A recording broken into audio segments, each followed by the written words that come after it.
Tahukah anda, terdapat satu projek mega di Johor Bahru iaitu Forest City tersenarai sebagai most useless mega projects in the world oleh saluran YouTube popular Top Luxury.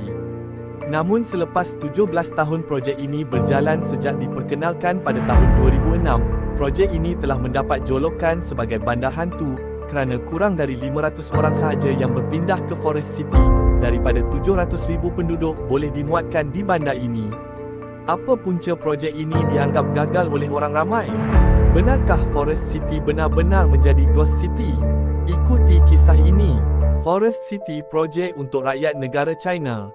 Projek mega ini telah diperkenalkan semasa pentadbiran Datuk Seri Najib Razak pada tahun 2006 dan dijangka siap sepenuhnya pada tahun 2035 dengan kos sebanyak 100 bilion USD dan dijangka mempunyai 300,000 unit kediaman. Dengan keluasan tanah sehingga 1,370 hektar, projek ini dibangunkan di atas 4 pulau buatan Malaysia yang memiliki lokasi strategik berhampiran Singapura. Forest City adalah usahasama antara pemaju hartanah negara China Country Garden dan syarikat Malaysia Esplanade Danga 88. Sebenarnya, projek ini bertujuan untuk menarik rakyat negara China yang ingin menetap di Malaysia dan sering ulang-alik ke Singapura.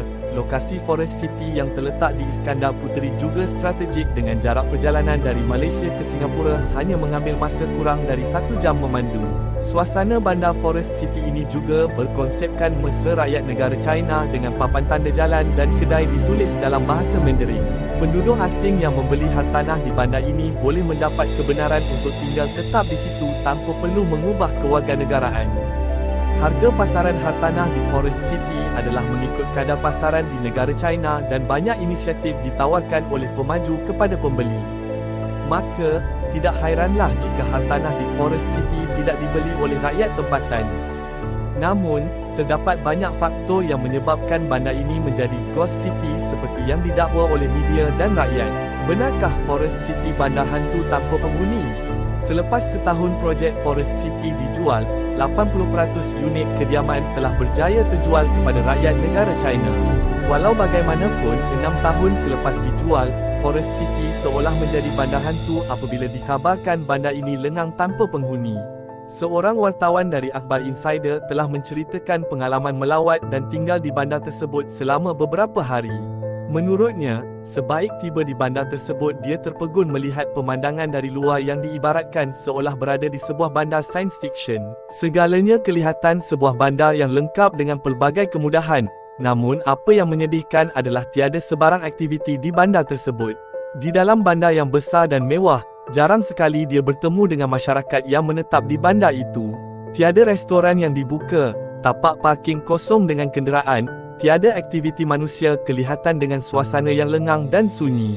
Pada waktu malam, suasana bandar yang seolah tiada penghuni benar-benar seram apabila kawasan bangunan menjadi gelap gelita. Hanya beberapa rumah sahaja yang berlampu.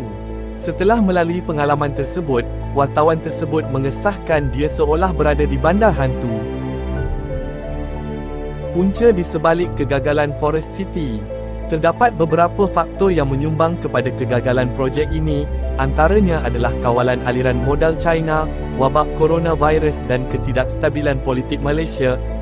Kerajaan China telah menyekat aliran modal keluar dari negara China sehingga menyebabkan bank tidak membenarkan rakyatnya memindahkan wang ke luar negara. Situasi ini menyebabkan ramai pembeli Forest City menjadi mangsa.